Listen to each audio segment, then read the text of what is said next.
So I got people saying, ah, Daniela, you don't need maths. You're in art class, you don't need mathematics. In fact, the law does not need mathematics. In fact, you can combine results. You can combine results and go to university like that. I was like, so I don't need to take mathematics so personal. You don't need to take it so personal. Last, you will still enter school. Even if you not study the law, you still study something. I'm like, okay, that's not bad.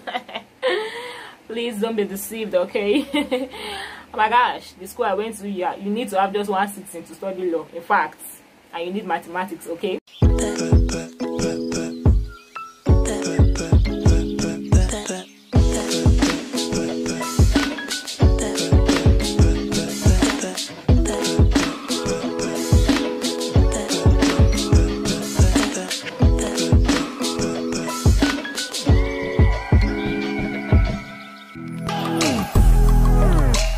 Hey everyone, welcome back. I'm Daniela Ozanya. You can call me that Kenny. I see me, Mambusa.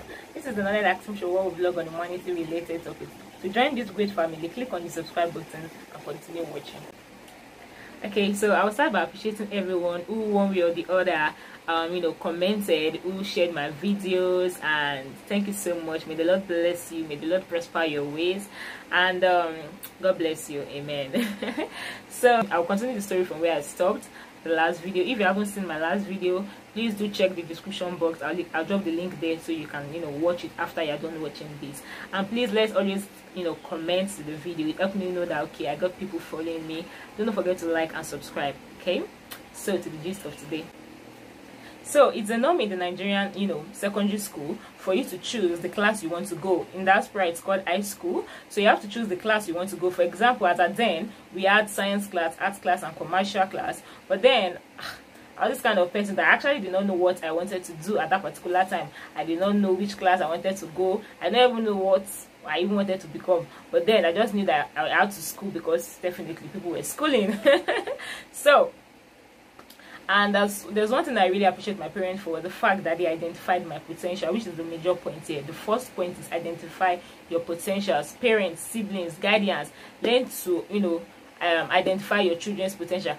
Every child has a potential. Every child has something he or she came to this world to do. So the first thing my parents did was to identify my potential. Okay, what is she really good at? And I could remember then my dad was like, okay, she talks a lot. And my mom was like, oh yeah, she can defend people a lot, even without basis. So my dad was like, okay, if she can defend people without basis, why not just study law? So you learn how to defend people with basis. So it's just basically like that. I was like, okay. And the fact that then I wasn't really good in mathematics, so it was like, okay, 2 get 4, so just proceed. So that's how I found myself in arts class. Not because I had passion, not because I dreamed about it. I just I was just there basically because my parents identified my potential. So it's no excuse for anybody to say, oh, this child doesn't know what she wants to do, this one, it doesn't even have anything to do in this world. No, every child has a potential. Oh, okay, so that's how I found myself in art class. And fast forward, lecture began, and then I got a nickname of people calling me Abenugo here, Abenugo this, Abenugo that. And I think they call lawyers Abenugo because they talk a lot.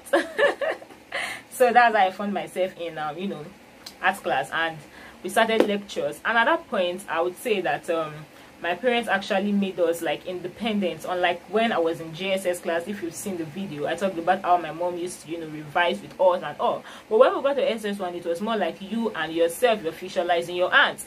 You do whatever you want to do, but then make sure you do not repeat in this house. Don't bring failure. They gave standards. Number 1, I don't want F in this house, I don't want E, and I don't want D. You can have like A, B, C, then that's quite good. So basically, that's another point. Make them independent, give them standards. Like, make them independent and give them standards. It's not about you just pushing them out there. No, you constantly do a check on them, but basically first make them independent. They don't have to always attach with you, because definitely every parent has something they are doing, and the fact that they have children doesn't restrict them from doing what they want to do. But then basically your children, they are your future, and it's expected of you to guide them. That's why they call you guardians. So lecture started, and I found out that the story changed. It wasn't about me reading and forgetting, but it was about me just reading and reading, and I did not understand what I was reading. I basically just did la cram la pour. And at that point, I would say I want to appreciate my siblings, because there's something, the next point I would say is bonding with your siblings. I did bond with my sibling, and it was great, it was top notch. So I feel the best time to bond with your siblings, you know, while growing up. But growing up with them, bonding with them helps you a lot, even academically.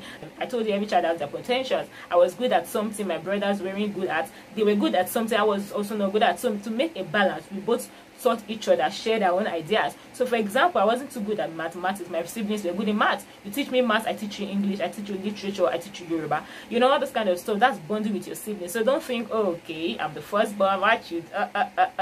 Listen and listen, but if you are too big to serve, then you are too small to lead. So you have to be cool and calm and, you know, bond with your siblings. I can remember then, whenever we have tests or exams, by the time we are done with it, we basically form our own results. We write it, okay, this one is what's promoting. But thankfully, none of us repeated.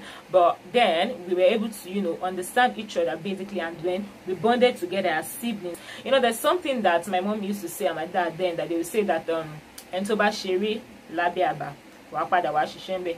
Facts. That is the main fact. So you have to keep doing the needful, you have to keep reading. Like I said, give your children the standard, give your sibling the standard. You know, you be determined that, okay, you know what, I want this particular grade this year, I don't want this particular grade. So like I said that it was, the story changed. It wasn't about me reading and forgetting, it was about me reading and not understanding what I read. I basically, you know, just crammed I basically just crammed what needed to be crammed, and then just did like cram la pour. So thankfully I was able to promote to, you know, SS2. But I would say that let me use this medium to appreciate my parents again, because I started writing external exams while I was in SS1. Yeah. I started writing external exams while I was in SS1. So I really am really thankful, because you know, it helps you build your confidence. Yeah, it helps you build your confidence. It helps you know that, okay, you can do what you feel you cannot do. Yeah. The fast forward when I got to SS2, SS2 was just an interesting class, because then there were more competitions. Everybody was trying to struggle. Nobody wanted to repeat.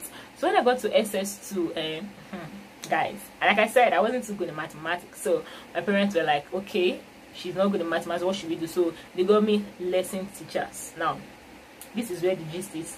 I got lesson teachers. Now let me count the lesson teachers I had. Firstly, after mathematics period, you know, after the school timing, like and all, I wait in the school for extra lessons with my mathematics teacher. After that one, I had another lesson teacher who teaches me throughout the week, like from Monday to Friday. Then I had another lesson teacher who taught me during weekends. That was about 3. And then I have my siblings who keep teaching me mathematics. But guys, did I really pass mathematics? Continue watching. Okay, so when I got to SS2, I made a resolution with myself that, you know what, I'm going to pass mathematics. I'm just going to make it in maths. I'm going to have A1 in mathematics. I'm going to excel in this mathematics. I'm going to read and understand. So the next point I would say is be determined. Listen, your success lies in your hands. Let me say that aside God who gives the increase, for crying out loud, even the Bible says that planted Apollos water, but the Lord giveth the increase. So even if your teacher teaches you, if your parent teaches you, if your siblings teaches you, it's expected of you to give yourself that timing and, you know, do the needful. You need to be determined. You need to read. Nobody owes you any responsibilities. If you fail, you fail because you wanted to fail, and if you pass because you wanted to pass. Yeah, it's a very difficult truth, but then it took me a long time to understand. So fast forward, lectures began, and we finished first term, and like I told you, I had so many lesson teachers, and so it was just normal for me to excel, because aside the fact that I was being taught, I took the effort to actually study more. So aside the fact that you have to be determined, you also have to be consistent in your workings. You have to be consistent in your dealings. So guys, what happened? Then we had our first term exams, and then voila, I excelled. Yeah, I had A1. In fact, SS2 first time was the best result I had so far in secondary school, because I did not have a single red. Like, for crying out loud, I was not that kind of person that should fail in class if there's something like that, because I don't know, for one reason or the other, I was just this kind of popular game, which virtually all the teachers just knew me for this, for that, for this, for good things, please. And aside that, I was also a class rep, so it was more of, if everybody is being flogged 1-1, I won't be flogged 1, I'll be flogged like twice the normal beatings, you know. So I was so glad when I received my results, and I had no red, like no single red. And then I had 82 A1, like in mathematics, like guys. When I got home, I was just so happy. Like I got home, like I went home, I was able to go home confidently. Like I gave my parents and they were like, wow, wow. Like guys, that day I ate like it was my birthday. I drank like it was my birthday. I played like it was my birthday. And to, you know, to just give everything its own sweetness, I had a gift. Like, yeah, my parents got me a phone. So I would say that parents, that's my next one. Parents should appreciate their children's success, regardless, even if your child was the kind of person that used to have, like, used to get 5th position, or if the person get 4th position, at least it's a gradual process. Appreciate them. That's why I'm really thankful, because yeah, they appreciated my little success. I had A1 in math, for crying out loud. So appreciate your children. So if you were actually following, I said another determination I made, aside the fact that I wanted to have A1 in maths, was that I wanted to be able to read and understand. I didn't just want to cram everything, like cram like, oh, there's like, what's the essence of you reading and cramming and then you don't understand anything about it. So basically I was like, okay, you know what, I want to read to understand. So how was I able to achieve this? I would say the first thing I did was to know what works for me, what actually works for me. Do I like read? Was I someone that was, you know, diurnal? Did I like reading in the afternoon? Did I like reading during daytime? Did I like reading, you know, at night? I just tried to, you know, do things that suits me, like that worked for me. I didn't copy my friends, or neither did I copy my siblings, because definitely they're two different human beings and you have to know what actually works for you. So basically that was what I did, to know what works for me, and how during that timing, like whatever time works for me, how well do I really assimilate. So that's just basically it. So if you're in that kind of shoes, you don't know what's wrong, you're just tired, you're frustrated, please don't be frustrated. Okay, it's a gradual process. It doesn't just happen suddenly, you understand? So just know what works for you. So another thing is that I want to appreciate one person that was in my class then, but there was something I really learned from her, that if I was able to learn how to understand while reading, I think I learned it from her. That's to tell you that you can also learn from your friends. Yeah, regardless of whatever, learn from your friends. When I mean from your friends, I mean people, friends that are quite reasonable and, you know, they have the same kind of, you know, intellect with yours. So I learned that thing. And how did I learn it from? I found out that anytime she was in class trying to explain, there's always the way she used to gesticulate, like they does it in a way that was like, okay, I feel like, and I'm this kind of person that notices people a lot, like I notice people a lot. So when I noticed the way she used to teach, she used to explain, and then it was quite easy to understand, I decided to add it to my own. So I got home that day and I started, you know, reading, and then I started, you know, I don't want to say dramatize, but I started, you know, doing it. And then I found out that everything just sinked in. I understood everything perfectly. So you have to learn from someone. Like, you're not just a fountain of knowledge, you know. So you have to learn, keep learning. Like, each day of life, you learn every day.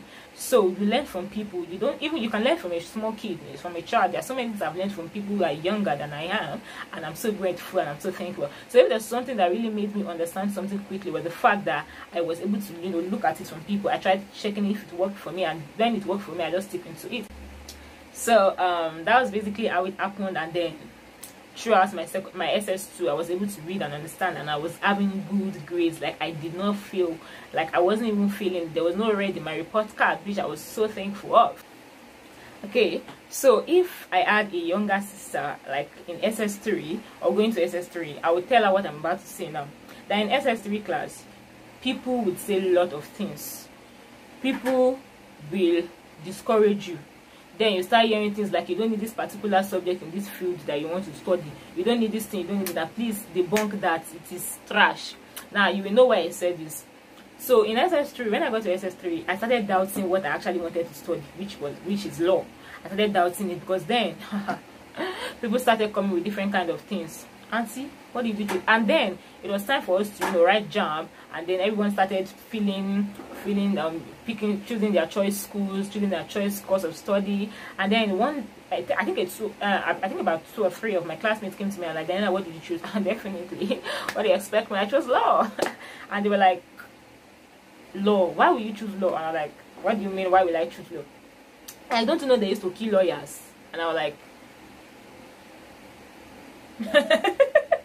what do you mean they used to kill lawyers? They said they used to kill lawyers. If they don't kill them, they used to use juju on them. If they don't use juju, as in different kind of things. At first, I was scared, like, hey, do I think I really want to study law? But then, at some point, I was like, wait, He thought my father has for me is good and not of evil, you know, to give an expected end. So why should I fear? Why should I be scared of whatever you're saying? So that's what I would say, that debunk. In fact, close your ears to whatever your friends will say, to whatever your, like, anybody would say in your class, because then I feel definitely like this for kind of like girls only. There was competition here and there, jealousy, envy, everything. No one expects you to, you know, succeed more than they do or they are. So and at that particular point, most of my friends actually changed their courses right before me. Like, they changed it, some changed to philosophy, sociology, and all. And I was like, wait, killer on top what? But then I did not change it. So basically I told you I was called Abenugo and all. So yeah, let me just maintain the Abenugo. At least it's not that bad. So that was basically it. So when you get to SS3, there's so many things people will tell you, so many discouraging words, so many eight words. But do you know what? Never give up. Never give up. Like, if you need someone to talk to your family, talk to siblings, talk to your parents. Sometimes at some point in your life you have to stop talking to friends, especially when it has to do with you choosing your career, because there are some people that like to, you know, let's team together to study this thing, let's team together to study this. So that's basically it. So when we did that jump, guys, that was another issue. Like, when we did jump, like, what happened? What did I score in jump? Like, what happened to the post UME? What happened? Did I even gain admission in the first place? What happened? How many times did I write jam? You want to know all these stories? Watch out for the next video. So I've come to the end of this video. I really do appreciate everyone who took our time to watch it to the end. God bless you. If you actually watched this video to the end, just comment down below and list a few things I said. And if you can relate to any of the things I said, please do comment down below. I am Daniela Odunayaja. You can call me the King guy. For crying out loud, I do not mind. Remember, my humble self. Thank you so much for watching. I love you. See you in the next episode. Stay blessed and God bless you. Bye bye.